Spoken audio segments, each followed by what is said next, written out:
Ton mental ne veut pas ta liberté. Je ne sais pas si tu es comme moi, mais en général, quand je vais mal, je vais essayer de résoudre le problème pour essayer d'aller mieux. Et comment résoudre le problème? Je tourne dans ma tête tous les éléments de ce problème relationnel. Ça peut être avec un patron, ça peut être avec une compagne, un compagnon, ça peut être avec des enfants, ça peut être avec des amis. Quand on a un problème de vie, eh bien, naturellement, nous allons chercher à l'intérieur de nous les réponses. Et on peut passer des heures et des heures, voire des jours, des semaines, je vais dire presque une vie entière, sur quelque chose qui tourne à l'intérieur de nous. Et j'avais un professeur qui citait Friedrich Nietzsche et qui disait en fait, nous partageons avec la vache l'art subtil de la rumination. Nous ruminons comme des vaches. Simplement, ce que nous avons en nous, on le rumine et on le rumine. Et qu'est-ce qu'il en sort? Comme pour la vache, des gaz. Rien. C'est pas le chemin. C'est pas le chemin qui permet de trouver la réponse à nos problèmes. Et pourquoi? Parce que notre mental n'est pas fait pour ça, tout simplement. Notre mental est fait pour résoudre des problèmes concrets. D'abord, tous les problèmes de la vie quotidienne. Si vous avez des problèmes de plomberie, si vous avez des problèmes d'organisation, de gestion des enfants, eh bien, en général, le mental est une très bonne allié, c'est un très bon outil pour résoudre tous ces problèmes. Dans le domaine du travail, le mental est essentiel. Et les gens qui ont un grand QI, au sens traditionnel du terme, eh bien, font fureur. Parce que, bien sûr, on a besoin de notre intelligence du mental. Mais dans le domaine des relations humaines et dans le domaine de notre bonheur personnel, le mental ne sert quasiment à rien. Je dirais même qu'il est un frein. Et ça que nous allons voir, c'est qu'il est votre ami d'un côté et votre pire ennemi de l'autre. Et en particulier, il est le pire ennemi pour faire votre bonheur. Alors pourquoi le mental est-il notre pire ennemi concernant le bonheur? Eh bien c'est simple. Le mental cherche à résoudre des problèmes en n'étant pas dans l'instant présent. Son mode de fonctionnement est toujours d'être dans le passé, dans le futur ou ailleurs. Regardez, vous allez penser à des choses qui se sont passées dans votre vie. Il y a un certain moment. Là, vous allez dans le passé. Vous vous dites, ah oui, mais plus tard, qu'est-ce qui va se passer? Vous êtes dans le futur. Qu'est-ce qui va advenir? En anticipant le futur, qu'est-ce que l'on a? Éventuellement, des joies, on se dit des désirs, mais on a aussi beaucoup de peur. Qu'est-ce qui va se passer? Qu'est-ce qu'il va advenir? Quand on est dans le passé, eh bien, ce qu'on peut avoir, c'est des regrets, des remords, des satisfactions, de la mélancolie, c'est-à-dire quelque chose qui s'est passé de manière heureuse mais qui n'est plus là, ou quelque chose qui ne s'est pas bien passé et qu'on aurait voulu transformer à l'époque. Mais à aucun moment, on est dans l'ici et le maintenant. Et même si vous avez des problèmes relationnels, je dirais de type jalousie, eh bien la jalousie, c'est aussi qu'est-ce que fait l'autre en ce moment quand il n'est pas avec moi? Et c'est toujours là, c'est un ailleurs. C'est pas dans le passé, c'est pas dans le futur, c'est dans l'ailleurs. Le mental n'est jamais dans l'instant présent. Et vous pouvez en faire l'expérience. Essayez de penser à quelque chose, si j'ose dire. Là, vous êtes en train de regarder une vidéo, mais dès que vous sortez de la vidéo, si vous faites pause et que vous pensez à quelque chose, immédiatement, vous allez voir que vous pensez à quelque chose qui est dans le passé, dans le futur ou dans l'ailleurs. On ne peut pas faire autrement. Il est construit comme ça, notre mental, et c'est une richesse, c'est une ressource incroyable.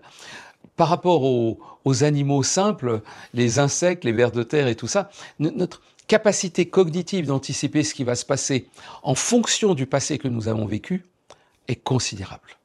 Et si on regarde encore plus attentivement comment fonctionne notre mental, qu'est-ce que l'on découvre? C'est qu'en fait, il ne veut pas notre liberté. Il ne veut pas notre bonheur, véritablement. On croit qu'il le veut, ou plus exactement, il nous donne à croire qu'il le veut. Mais il ne veut pas notre bonheur. Car, et on va le voir, le bonheur réside dans l'ici et le maintenant. Donc, par définition, il ne peut pas nous apporter le bonheur, puisqu'il n'est jamais dans l'ici et le maintenant. C'est terrible, car nous allons chercher en permanence ailleurs ce qui se trouve là, à l'endroit de l'ici et le maintenant. Nous sommes comme, vous connaissez l'histoire de la personne qui a perdu ses clés la nuit, et qui cherche ses clés sous un réverbère. Quelqu'un arrive et essaye de l'aider. « Ah, vous avez perdu vos clés ici ?» Il dit « Non, non, pas du tout.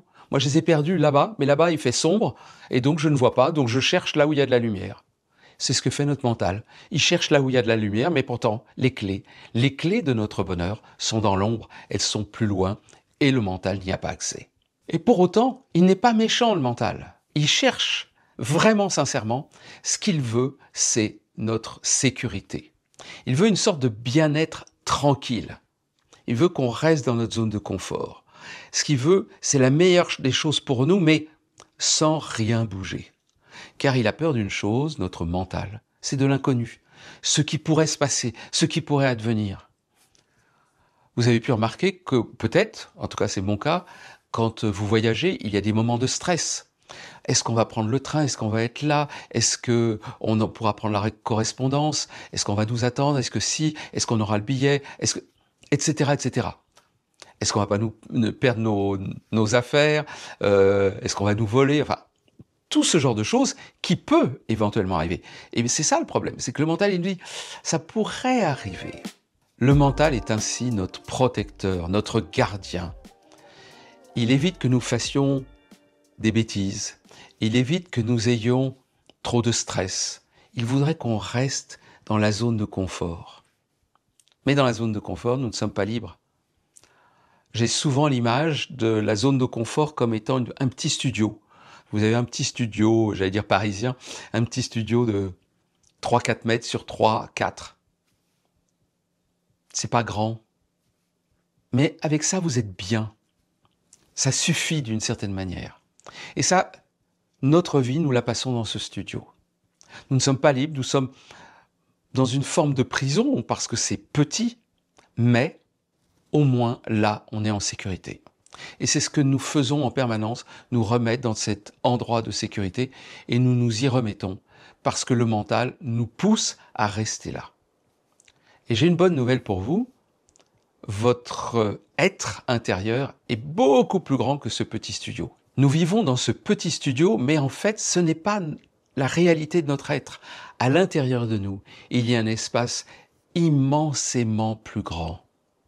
Nous habitons en fait un château, un palais, avec des dizaines, des centaines de pièces plus merveilleuses les unes que les autres, mais nous ne le savons pas, car notre mental nous dit « Oh là là, aller dans ces pièces-là, c'est dangereux ». On a peur qu'il y ait des choses. Et l'ouverture, tout le chemin du développement personnel va être de sortir de ce petit studio, de ce mental, de cette zone dans laquelle nous sommes un peu prisonniers pour aller habiter notre palais. Donc évidemment, quand on va sortir, on va voir des choses un peu nouvelles auxquelles nous ne nous attendions pas. Ça va remettre en question des croyances profondes en nous, de la manière dont on se comporte, dont on doit se comporter. Ah oui, mais si je me comporte comme ça, qu'est-ce qui va se passer? On va me juger, la culpabilité. C'est tout ça qui arrive. Mais ça, c'est le mental. C'est le mental qui nous juge. C'est le mental qui juge les autres. Les animaux n'ont pas de mental et ils ne jugent pas. Ils vivent.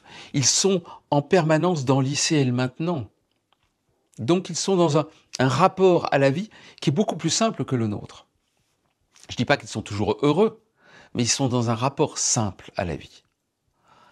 Et ce que l'on constate, ce que les grandes spiritualités ont montré, c'est que le bonheur profond, pas juste la petite joie, l'euphorie, comme ça, non, le bonheur profond, il arrive quand nous ne croyons plus à notre mental, quand nous sortons de notre mental. Ça ne veut pas dire qu'il arrête de fonctionner. Bien sûr, on peut ne plus avoir de pensée pendant quelques secondes, voire une minute, et je pense que les grands maîtres sont capables de beaucoup plus de temps sans penser.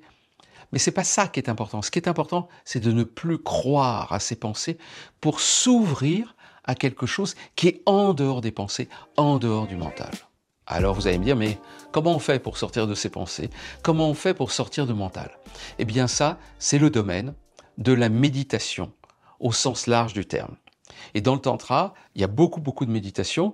Il y a des méditations classiques où on reste à regarder ses pensées, on reste assis comme ça, et on essaye de faire le vide à l'intérieur de soi.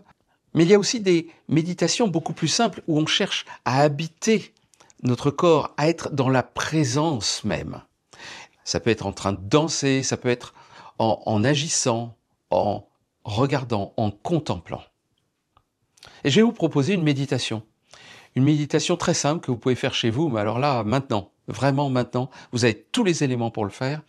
Et d'après moi, elle est plus facile que les méditations qui consistent à se centrer sur soi et à faire le vide à l'intérieur de soi, à, j'allais dire, diminuer en tout cas la quantité de pensées et à ne plus croire à ces pensées, à ne plus être accaparé par ces pensées elles-mêmes. Donc je vais vous proposer un exercice qui est plutôt un exercice de méditation de contemplation. Et ça fait partie des méditations extatiques que je propose. Et d'ailleurs, si vous êtes intéressé, j'ai une formation sur les méditations extatiques dont vous trouverez le lien en dessous de la vidéo. Et je vais vous proposer une méditation de contemplation. Et la première contemplation, la plus simple à faire pour moi, c'est la contemplation de ses mains. Voilà, votre main, vous l'avez toujours avec vous. Elle est avec vous, mais est-ce que vous la contemplez? Est-ce que vous la regardez dans son essence, dans sa qualité d'être? Et ce que je vais vous proposer, c'est en contemplant votre main, d'aller dans l'instant présent, c'est-à-dire d'être juste avec votre main. Or, il y a quelque chose de particulier dans votre main, c'est qu'à la fois, vous pouvez la voir, mais vous la sentez à l'intérieur. Il y a ce qu'on appelle la proprioception, qui fait que vous ressentez vos muscles de l'intérieur. Donc, à la fois, vous la regardez, et en même temps, vous la ressentez. Et regardez votre main comme si vous ne l'aviez jamais vue. Comme si c'était la première fois.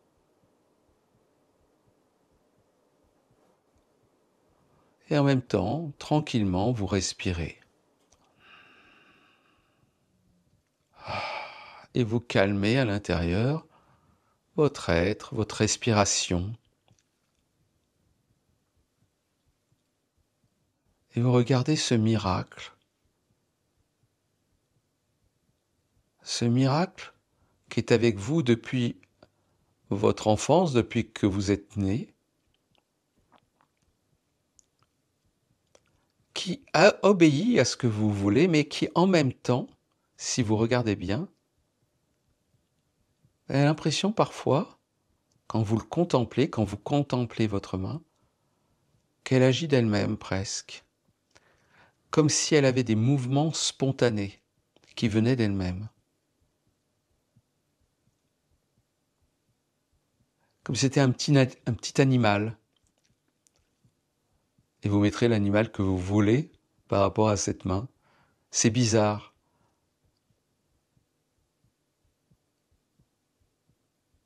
Et dans les commentaires, je vais vous demander de mettre, quand vous ferez l'expérience, peut-être quel est l'animal que vous ressentez, comment ça se passe pour vous quand vous contemplez votre main.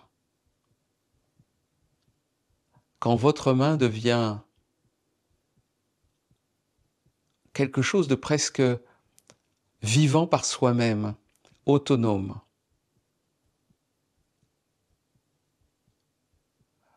Et vous restez là. Peut-être y aura-t-il une sorte de sourire béat, ce sourire de la félicité qui arrive doucement, sur rien, puisque le rien c'est votre main, que vous connaissez bien d'une certaine manière, et ce sourire qui apparaît dans le quasi-rien, on appelle ça le sourire de Bouddha. Car Bouddha, dans ses méditations, souriait, dit-on. Car en effet, dès que l'on atteint l'endroit de la présence, quand le mental diminue, que nous sommes détendus, que nous ressentons la vie dans son entièreté, là je vous parle de votre main, et vous pouvez faire la même chose avec les deux mains ensemble ensuite, puis avec tout le corps, et à ce moment-là, vous habitez votre corps Il y aura peut-être des très légères oscillations, des petites vibrations, et peut-être pas. Mais là, vous commencez à habiter la présence et respirer dans cette présence. Dans ce plaisir de ressentir l'être, de ressentir le moment présent, d'être totalement avec rien d'autre que vous-même.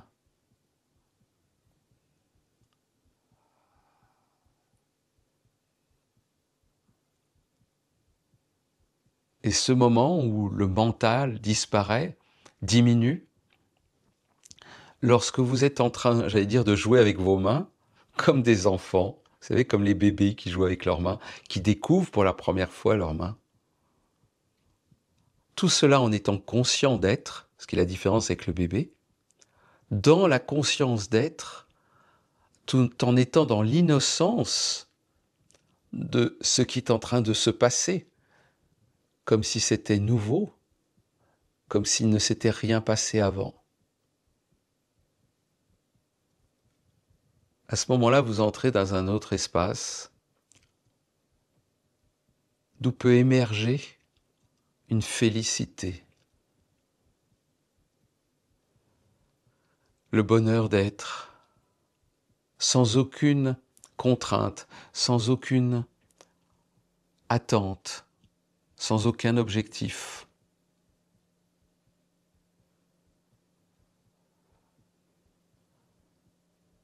Et dans ce bonheur d'être, dans cet état de présence, une sorte de joie profonde apparaît. C'est pas l'euphorie, c'est une sorte de sérénité intérieure, de paix intérieure qui se pose à l'intérieur de soi et qui vient simplement du fait d'habiter cette présence, de ressentir notre vivance intérieure, car nous sommes présents et vivants.